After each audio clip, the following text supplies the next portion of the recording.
On vous souhaite la bienvenue à ericlato.com. On poursuit nos entrevues avec les différents candidats à la mairie de Saint-Jean-sur-Richelieu. Aujourd'hui, c'est au tour d'Alain Paradis, mais d'abord, on commence avec Jean Lamoureux.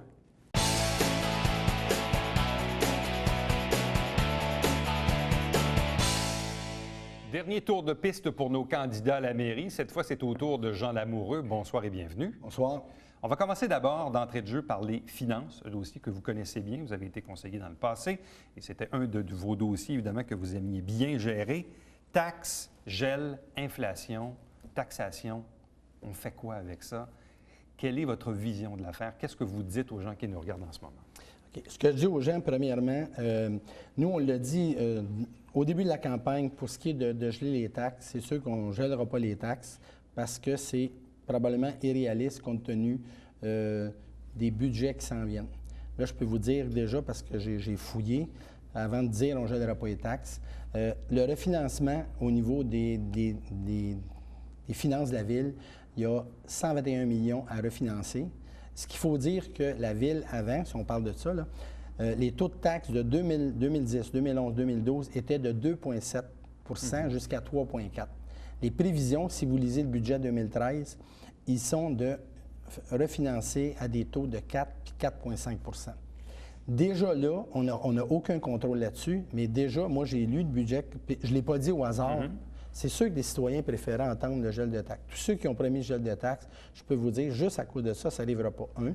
Deux, le pacte fiscal actuellement, il n'est pas complet, pas négocié, et on a déjà des montants d'engagés dans les travaux qu'on fait actuellement, okay, qui vont finalement arriver en paiement. Déjà, ils sont faits en 2013, ils vont arriver en 2014. Peut-on permettre quand même une augmentation limitée au coût de la vie? Oui, on peut aller vers le coût de la vie parce que il faut savoir que s'il y a des surplus dans le fond, d'ailleurs, c'est ce que la Ville a déjà fait, il a déjà pris les surplus pour amortir l'augmentation. La dernière fois, les surplus à la Ville étaient de 2,9 millions, dont on s'est servi. Puisqu'on parle des surplus, disons que vous terminez une année fiscale puis vous avez un surplus, vous faites quoi? Vous l'envoyez sur la dette ou dans le fonds consolidé? Bien, ça dépend de l'exemple que je viens de vous donner, ça dépend de la conjoncture. Si on a du refinancement puis on s'aperçoit qu'il vous manque 1 million à cause du refinancement, je ne pense pas qu'on doit faire payer les citoyens d'une conjoncture qu'on n'a pas de contrôle. On pourrait partager cette somme-là pour que tout le monde en profite au niveau du compte de taxes. Et l'autre chose, moi, l'endroit où je l'enverrais, entre autres, dans les projets où on peut servir les citoyens immédiatement. Soit dans augmenter le fonds, par exemple, qui sert à la réfection des rues. C'est majeur. Je l'enverrai là parce que ça va être visible immédiatement. La Ville doit-elle augmenter ses revenus ou baisser ses dépenses? Moi, je l'ai dit dans mon topo, la Ville doit augmenter les revenus et j'ai même dit comment on pourrait faire ça. Et comment on les augmente? Comment on les augmente? Moi, j'ai déjà dit, tout l'inventaire, on doit faire l'inventaire de toutes les zones desservies actuellement où il n'y a pas de bâtisse. Donc, les terrains déjà desservis, où on peut bâtir, mais il n'y a pas de bâtisse. Tous les friches industrielles qu'on a déjà commencé à décontaminer et c'est desservi, on va là. Automatiquement, vous avez des nouveaux revenus qui, dans le fond, vous coûtent rien au niveau des infrastructures. Comment allez-vous gérer vos relations de travail avec des renouvellements de conventions collectives alors que vous allez devoir jouer dans le fonds de pension des employés? OK. Quand vous regardez le budget, la planification qui a déjà été faite dans les conventions collectives, à peu près, les augmentations prévues, je parle des années antérieures, là, OK? On était autour des 2,1 ou quelque chose comme ça. OK? Ça représentait à peu près 1 million si vous regardez le budget, d'augmentation, d'ajustement qui appelait salarial. OK? Moi, je pense qu'il faut regarder actuellement le coût de la vie, à combien est-ce qu'il va être. Il est à peu près en bas de 2 ou à peu près. Il faut peut-être regarder ça, mais combiné au problème du fonds de pension. Il y a une étude à faire entre les deux, ce qui fait que je crois, il ne s'agit pas de négocier sur la place publique actuellement, là, je ne veux pas m'embarquer là-dedans, mais je pense qu'il y a vraiment une négociation où on va faire un lien avec les augmentations possibles puis le fonds de pension, qu'il y a quelque chose à faire où les gens, je comprends que les employés sont vraiment raisonnables dans ce sens-là. Certains citoyens croient, à tort ou à raison, qu'il y a comme une iniquité dans les dépenses faites entre certains districts. Parlons d'Iberville, de Saint-Eugène, entre autres. sais pas si c'est réel ou non, mais comment peut-on faire en sorte que les gens aient la perception qu'on dépense de façon équitable l'argent dans les 12 districts? La première chose à faire pour que ça soit équitable, premièrement, moi, je cible carrément les districts où il y a des travaux majeurs à faire au niveau des infrastructures. Je vous donne un exemple. La Saint-Lucien, OK, puis une partie du Saint-Gérard, il y a encore des refoulements d'égouts. Il y a déjà sur la table un projet de faire un collecteur à Saint-Lucien, Saint-Gérard, Saint-Jacques, qui est dans le collimateur pour 4,8 millions. Ça, là, c'est majeur, il faut envoyer ça là. Ça, c'est une question d'équité. À Iberville, c'est la même chose. S'il y a des travaux de ne pas compléter à Iberville, il faut les compléter. Et aussi, dans le cadre du développement. Par exemple, à Iberville, il y a toute une zone qui est déjà prête à développer. Je parle au niveau du commercial, parce que c'est là qu'on a des déficits d'argent. La partie de Corrèze-Gosselin, c'est prêt. Il faut y aller aux endroits où ça vous coûte pas cher, puis vous allez avoir des entrées de taxes rapides. Parlons du projet du centre-ville. Évidemment, c'est un projet qui est déjà engagé. Il y a des sommes qui ont été promises. Qu'est-ce que vous faites avec ça? Vous maintenez ce qui a déjà été décidé ou si vous désirez modifier certains aspects du projet de revitalisation? Moi, je l'ai dit dans la campagne, je l'ai dit au tout début, le financement se fait par la taxe d'essence. Ce n'est pas une taxe que nous, on perçoit sur l'essence des citoyens. C'est un programme provincial où on a un retour de la taxe d'essence. Actuellement, il y a en banque 21 millions qui n'ont pas été touchés. On y a touché un peu. Et moi, je me dis, allons-y par phase. On a les sous de la retour de la taxe d'essence. On fait les travaux. Donc, on compte que la promesse qui était faite de la taxe d'essence, puis on s'entend que ça rapporte des sous annuellement qu'on peut planifier sur 1 an, 2 ans, 3 ans. On les met là. Mais je ne veux pas prendre la taxe d'essence puis l'envoyer carrément au complet. C'est-à-dire, je ne veux pas prendre l'argent du pacte fiscal et l'envoyer au centre-ville. Le pont-Gouin, en fait, le futur pont-Gouin, est-ce qu'on le laisse dans l'axe qui a été déterminé par la Ville et le MTQ, c'est-à-dire à côté du pont-Gouin? La première chose que je voudrais faire, c'est, premièrement, la position du ministère du Transport, vous savez qu'elle est souvent très, très rigide. Oui. Hein? Donc, première chose, avant de commencer à dire, on prend le pont, on l'envoie ailleurs, puis le ministère du Transport, il dit, bien, arrangez-vous avec votre pont, on n'en fait pas. Première chose, c'est commencer à regarder, voir si on peut faire des économies de la façon de faire le pont qui est là. Ouais. Si le ministère du Transport nous coupe les vivres, là, c'est sûr qu'on ne s'en ira pas ailleurs. Là. Mais on va négocier des choses pour ne pas payer des surplus inutilement. Et le vieux pont-Gouin, on fait quoi avec? Bon. Moi, j'ai dit, est-ce que c'est possible de penser que... On sait qu'il y a 20 millions j'appelle ça, c'est un peu comme une voiture, d'options sur le nouveau pont. Le ministère en paye une partie, puis on dit tout ce qu'on va ajouter, nous autres, l'évaluation qui a été faite, remarquez, je n'ai pas pu à vérifier, mais ça représente 20 millions. Est-ce que ce 20 millions-là peut finalement, on peut l'analyser et dire, est-ce que si on regarde le pont Gouin, on va dépenser 20 millions pour l'entretenir, OK, dans les 5-10 prochaines années? Si on réussit à le garder à des coûts raisonnables, il n'y a plus de charge dessus, là, on entend. Là. Le problème, c'était la charge des véhicules lourds qui fait qu'ils l'endommagent. Doit-on maintenir le financement et le mandat des organismes paramunicipaux que sont l'Office du tourisme, Conseil économique et Société de développement du Vieux-Saint-Jean? Bon, premièrement, tout ce qui est d'argent qui va sur le développement économique, je peux vous donner les chiffres même, je les ai par cœur. Dans le budget, il y a la promotion du développement économique, ça représente 734 000 dans le budget de la Ville. Et il y a un 675 000 qui va dans le développement de la MRC, dont on en paye une grande partie. Puis il y a dans ce développement-là la Cité du Vieux-Saint-Jean. Et moi, j'ai dit que la Cité du Vieux-Saint-Jean, qui est l'ancien rue principal, on a changé de nom, je veux faire un commissariat au développement industriel, commercial, touristique du centre-ville. Et en commissariat industriel, ça veut dire que les gens qui sont dans le commissariat industriel sont imputables. Il y aurait peut-être une place pour rue principal pour finalement travailler avec ces gens-là, mais je veux un commissariat où ces gens-là sont imputables, puis on veut des résultats. Développement résidentiel, est-ce qu'on l'augmente ou est-ce qu'on le freine? Développement résidentiel, j'ai une position assez claire là-dessus. Je vous ai dit tantôt, premièrement, développer aux endroits des zones desservies. Deuxièmement, choisir les zones où on peut commencer à bâtir en hauteur. Donc, il y a des zones ciblées où on peut densifier. Puis l'option, c'est vraiment bâtir en hauteur. On ne parle pas de mélanger petite maison avec un édifice de 4 étages. Il faut commencer à s'adapter avec le genre de développement que nos compétiteurs des villes voisines font. On protège les boisés, on protège également le zonage des terrains de golf actuels? Oui, le zonage des terrains de golf, on protège ça. Cependant, il faut regarder, il y a des golfs, c'est sûr, moi je pense qu'il ne faut pas toucher à ça. Il y en a déjà un qu'on sait que c'est le propriétaire lui-même qui, on peut dire, qui s'est fait harakiri. Il y avait déjà une partie qui était bloquée au niveau des zones humides. Alors, il faut regarder ailleurs qu'est-ce qu'il y a comme usage. Mais les terrains de golf, c'est sûr, si le propriétaire nous dit, moi, là, je fais faillite demain matin, puis ça s'en va aux mains des spéculateurs, là, parce qu'on s'entend, c'est des propriétés privées. Il va falloir regarder comment est-ce qu'on peut utiliser ça. Quelques questions en rafale. Trinity Church, on fait quoi avec ça? Trinity Church, je l'ai déjà dit dans la campagne. Premièrement, il y a une subvention qu'on me dit qui est toujours attachée à Trinity Church, 1,4 million. Et la Ville, pour avoir la subvention 1,4 million, on doit mettre notre part. Donc, c'est déjà, d'ailleurs, j'ai vérifié dans le budget, c'est déjà dans le budget encore. On met 1,4 million pour avoir la subvention et on démarre le projet. Parc Rémiard, comment peut-on donner l'assurance aux citoyens qui ne seront pas égorgés par Parkbridge?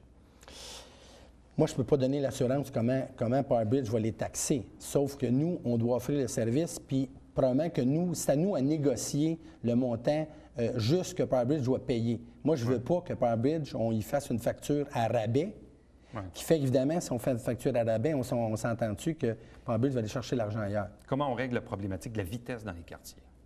Bon, la vitesse en général dans les quartiers. Moi, je pense que c'est une question de... Toutes les zones, il y a 30 km, là, je pense qu'il y a eu une belle surveillance qui a été faite et les citoyens ont été, disons, pénalisés, là. Puis c'est normal dans les zones de 30 km.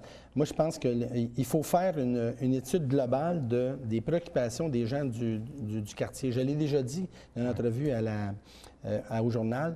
Faisons une étude globale de l'approche de la signalisation de la vitesse dans chaque quartier. Et là, on va pouvoir dire, là, il y a vraiment un problème, puis les policiers doivent y aller. Le transport entre Montréal et Saint-Jean, on maintient la 96, on évoque un train de banlieue, on mise sur le SLR? OK. Bon, ce qui est déjà dans le budget, la partie qui est rentable, là, dans le transport en commun, là, on s'entend-tu que c'est la 96? Quand vous regardez le budget, il y a 10 millions, puis enfin, dans le fond, on est en déficit d'à peu près 4-5 millions. Là. Donc, on maintient en 96, ça c'est sûr, mais on améliore le service local. Mais moi, je ne veux pas aller m'embarquer dans le AMT parce qu'on doit négocier les contrats. Là. On va négocier les contrats. Avant de s'embarquer en AMT, on va regarder comment ça va nous coûter les contrats à renégocier. Dernière question, 20 secondes. C'est quoi la différence entre Jean Lamoureux et les 8 autres candidats à la mairie? Jean Lamoureux, je l'ai dit, j'ai dit, moi, j'ai eu 9 000 votes contre 11 000 de M. Delbecq. Je veux que les gens me fassent de nouveau confiance parce que j'ai pris la peine d'aller faire une formation de management municipal ou gestion municipale à l'École nationale d'administration publique pour se préparer. Et je veux que les gens, combinés à l'expérience que j'ai, me fassent confiance pour les 4 prochaines années. M. Lamoureux, merci beaucoup. Bonne chance. Merci beaucoup. Restez avec nous. Au retour, Alain Paradis.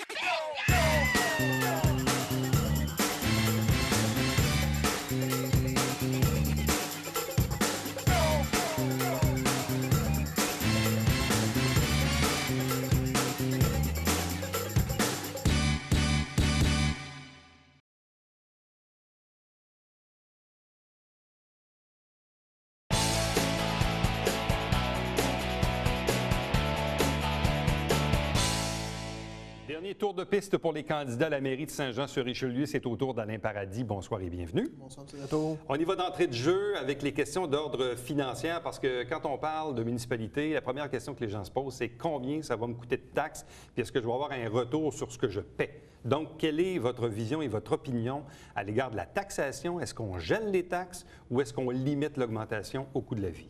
Bien, honnêtement, je crois que ce serait un peu irresponsable de ma part, surtout avec deux factures qui s'en viennent aux municipalités. La première, le 5 d'augmentation du compte d'Hydro-Québec en janvier, qui représente pour une maison de 200 000 50 $ par année. Donc, déjà prévoir un gel en sachant ça. Je pense que c'est irresponsable.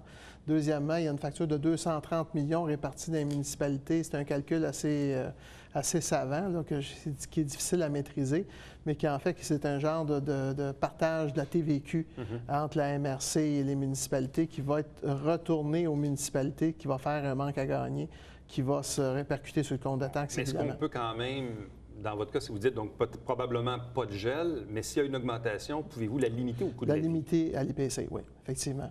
Bon. On coupera ailleurs, c'est tout. Bon. La Ville doit-elle augmenter ou couper ses dépenses? Augmenter ses revenus ou couper ses dépenses?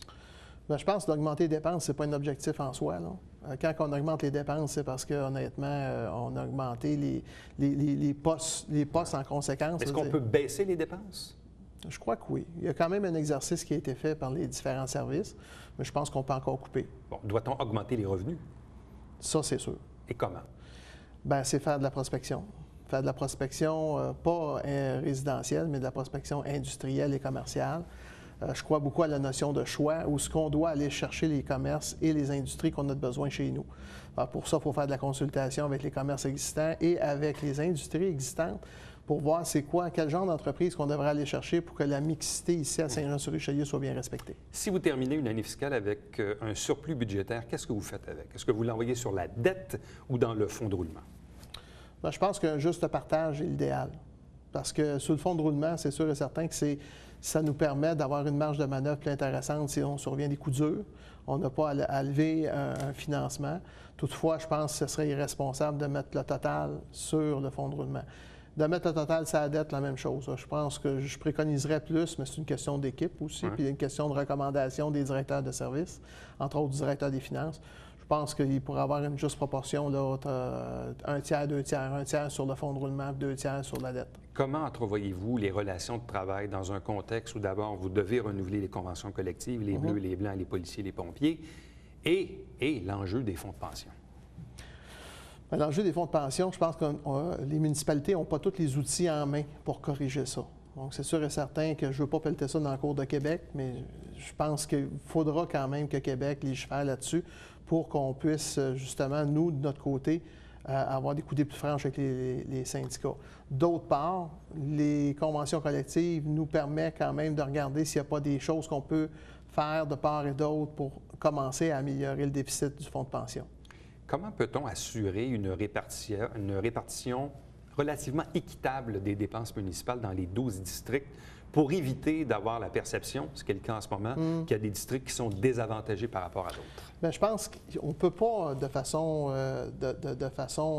de bon gestionnaire, répartir équitablement entre les 12 districts. Moi-même, mon district était dans un secteur assez neuf, donc pas de refoulement d'égouts, bordure, asphalte, lampadaire et tout.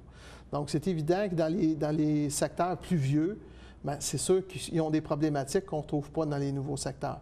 Donc, quand les fonds qui sont recrutés dans l'ensemble de la ville bien, vont plus se diriger vers les vieux secteurs. Toutefois, je pense qu'il faut quand même avoir la préoccupation que les gens, quand ils regardent le compte de taxes, il faut qu'ils aient l'impression, tout au moins, d'en avoir plus d'argent. Donc, s'il n'y a rien qu'à changer dans l'environnement du citoyen, bien, c'est un peu frustrant. Je regarde les gens d'Iberville, il y a eu beaucoup d'argent investi dans les infrastructures souterraines. Ce n'est pas des choses qui paraissent. Ça ne paraît pas. Mais par contre, ils ont eu le juste part si on regarde au niveau de l'échelle de l'assiette fiscale globale de la ville. Il ne faut pas oublier aussi qu'on ne peut pas être 50-50 d'un bord puis de l'autre de la rivière.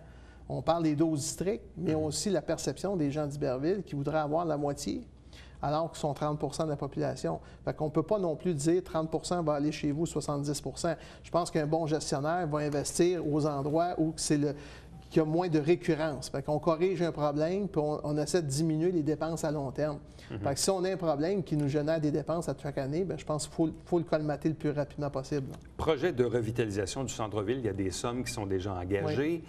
Si vous êtes élu maire de Saint-Jean-sur-Richelieu, est-ce que vous maintenez ce qu'on a décidé de faire ou si vous désirez modifier certains aspects du projet? Moi, à date, le projet, dans l'état qui est, là, je veux dire, la réfection du contenant, j'ai inclus les infrastructures souterraines aussi dans le contenant. Je ne parle pas de l'attrait des commerces et tout ça. Je pense qu'il faut maintenir ça. Il y a eu beaucoup d'activités qui ont été faites, beaucoup de projets qui ont été faits dans les dernières décennies, des choses qui ont été pas assez loin à mon goût, pour faire en sorte qu'on a corrigé le problème une fois pour tout du centre-ville. Là, maintenant, on a des sommes sur la table qui fait que dire, bon, on va corriger le problème une fois pour tout. Allons jusqu'au bout. Donnons la chance au vieux Saint-Jean, vieux Iberville de sortir de la morosité qu'on a connue dans les dernières décennies. Le futur pont que le MTQ veut construire dans l'axe, tout juste à côté du pont Gouin, Ouais. où il y a d'ailleurs de l'expropriation qui est en cours, est-ce que vous désirez maintenir l'axe choisi? Bien, il y a quand même une étude sérieuse là-dessus qui avait 12 projets qui avaient été évalués. Tout ça a été ramené à quelques projets pour en arriver à 2 pour conserver celui-ci et celui qui était dans l'axe de la 9e. Celui-ci semblait, il faut quand même faire confiance en certaines parties à nos spécialistes qui nous ont dit, écoutez, je pense que les évaluations qui ont été faites font en sorte que l'axe qu'on a choisi, c'est celui qui crée le moins de problématiques, puis qui est le plus faisable à meilleur coût possible. Parce qu'il ne faut pas oublier une chose, la Ville doit assumer les entrées de part et d'autre. Donc, si on met ça plus loin, c'est plus de déplacements, c'est plus de coûts, c'est plus d'incommodation aussi pour les citoyens. Toutefois, je pense qu'il y a un vent de consultation, que les gens aimeraient être consultés. Ils l'ont été, mais d'une façon, je pense, très sommaire. Je pense que ça vaudrait la peine qu'on fasse un autre exercice. Bon. Et après ça, on fait quoi avec le vieux pont Gouin?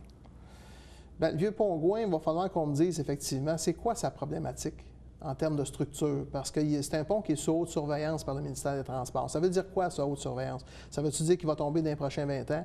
Ça veut-tu dire qu'il pourrait résister pendant 50 ans avec juste des piétons dessus et un camion de temps en temps, exemple? Parce qu'il va falloir quand même circuler dessus pour aller aménager des expositions, des choses comme ça. Si on n'est pas capable de me garantir ça, puis qu'on me dit, écoute, tu signes une quittance comme de quoi que...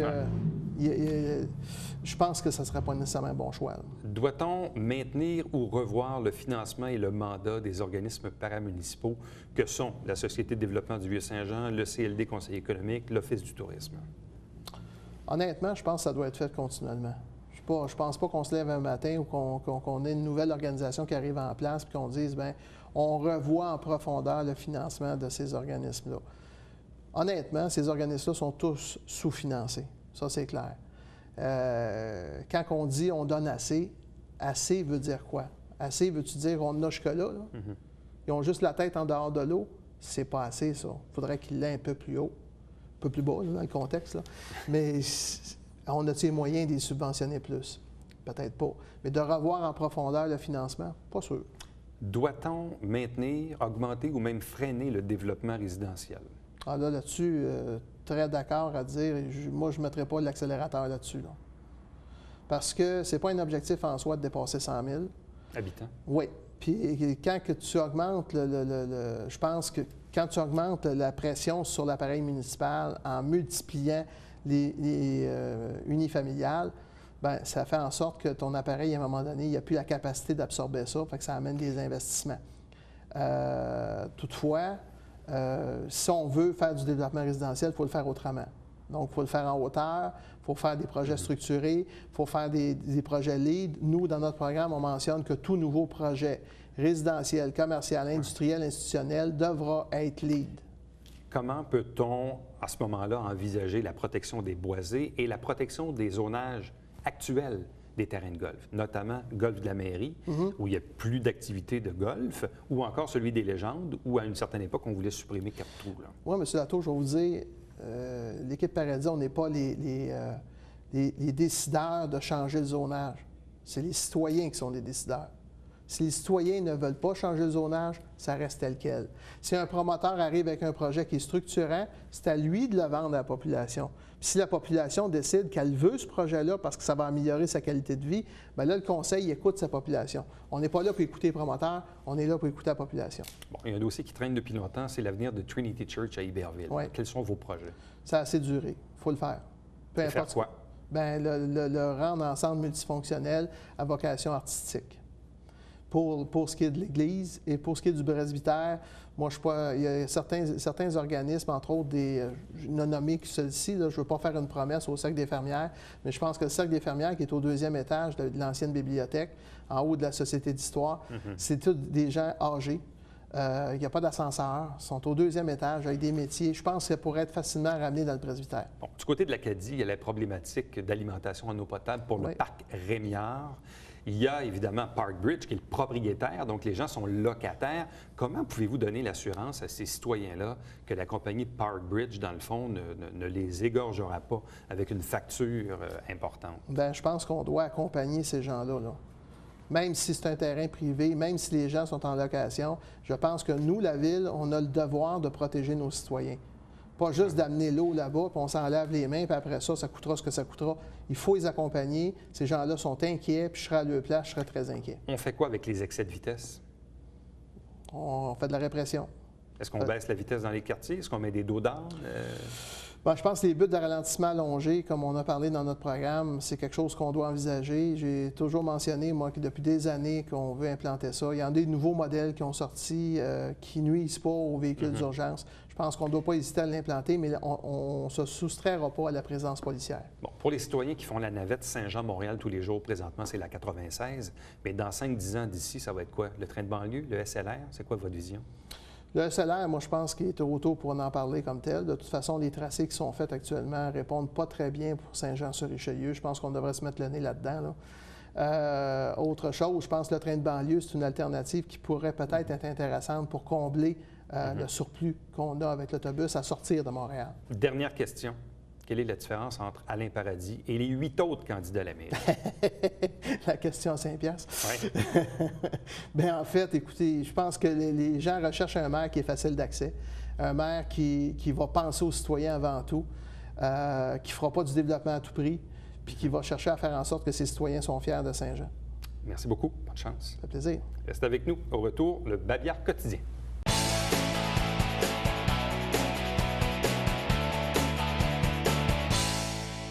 On vous rappelle que le vendredi 15 novembre, c'est un congé qui est conventionné là, du côté du C3S. Donc, les centres de prélèvement sont fermés à l'occasion de cette journée.